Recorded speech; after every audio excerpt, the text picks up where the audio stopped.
Je m'interroge ce jour sur la question de la fameuse contractualisation des temporaires, toujours bloquée, dit-on, au ministère de la fonction publique de ce pays. Le ministère de la fonction publique et de la réforme administrative avait il y a quelques mois décidé de contractualiser tous les extemporaires en service dans les administrations publiques. Les temporaires ont applaudi, mais jusqu'à ce jour, 3 points d'interrogation, 4 points de suspension continuent d'être placés jusqu'à la ligne.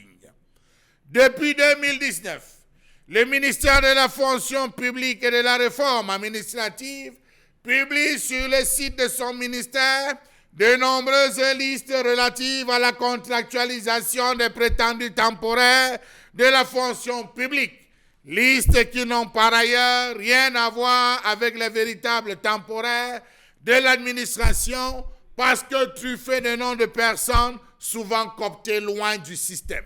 Ce n'est pas moi qui le dis, c'est les vrais extemporaires qui le disent.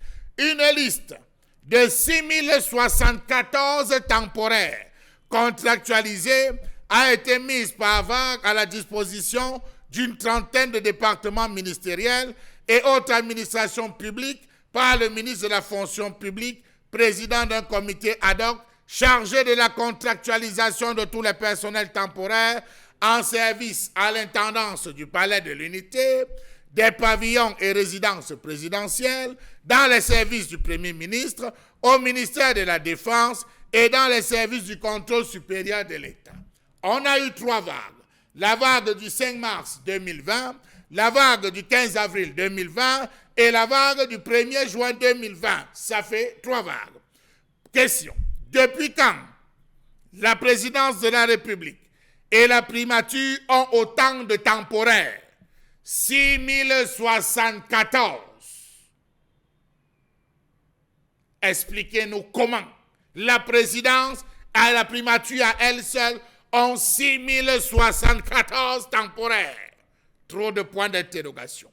Voilà un an que les dossiers de contractualisation des extemporaires sont bloqués malgré la succession de requêtes, de demandes, d'insistance des vrais temporaires qui veulent le comprendre. Bloqués par qui? Allez savoir.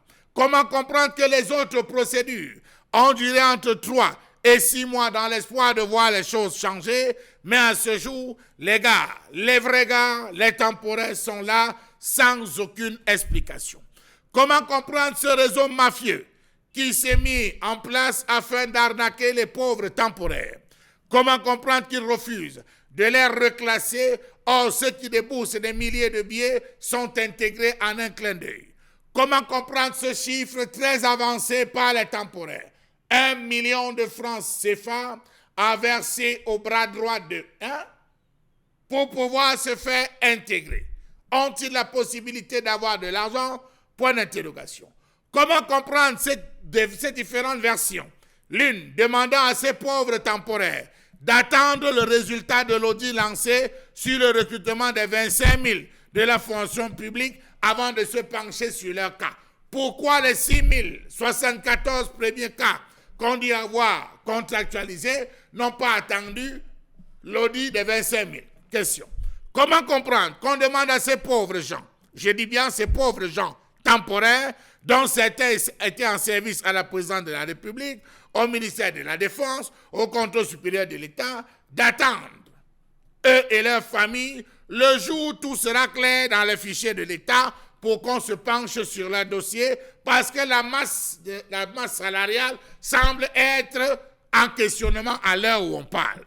Comment comprendre que la question de l'équilibre régional fait encore son apparition dans cette affaire de la contractualisation des extemporaires où il y a des quotas? Au lieu de recruter tous, on parle de quotas. Ils sont, dit-on dans les couloirs, en train de remplacer les vrais temporaires par les frères du village et les copines. Une source au ministère de la fonction publique souligne que des dignitaires d'une certaine région ont envoyé des listes pour le recrutement, prétextant qu'il s'agit des instructions de qui vous savez. Comment comprendre que d'autres évoquent la question des caisses de l'État qui sont vides? Il n'y a pas d'argent pour les payer, raison pour laquelle on a demandé le surseoir d'abord. Savez-vous qu'on avance toujours dans les couloirs d'une MIFROPRA que la contractualisation de ces extemporaires des administrations est ralentie encore à cause de certains diplômes de recrutement qui sont bloqués dans certains services du ministère de l'Enseignement supérieur pour authentification. Trop de raisons pour une seule réponse simple à donner. Dans tout cela, que dit le ministre Joseph Lé? Rien. Mutisme total. Comment comprendre ces listes qui sortent, on ne sait où, pour évincer les vrais ayants droit et les remplacer par des noms des enfants dont les parents sont nantis, mieux ont des comptes bancaires fournis. Et pendant ce temps, ils mangent quoi, ces extemporaires? Ils mangent quoi? Vont au travail avec quel moyen de transport? Rationnent comment? Envoient les enfants dans quel type d'école? Comment soignent-ils leur famille? Avec quel revenu? Voilà comment on encourage la corruption dans ce pays. Quel est donc le sort qui a été réservé aux premières vagues qui bossent sans salaire et ceux qui ont signé depuis 2019? Autant d'interrogations qu'on se pose là-bas à Yaoundé. Toujours est-il, chaque jour, ils vont de renvoi en renvoi. Le ministre ne va pas vous recevoir. Revenez demain. Non, il faut négocier. Attendez l'audit de 25 000. Non, ce n'est pas sûr. Il y a les diplômes qui sont bloqués à l'authentification. Et Cameroun.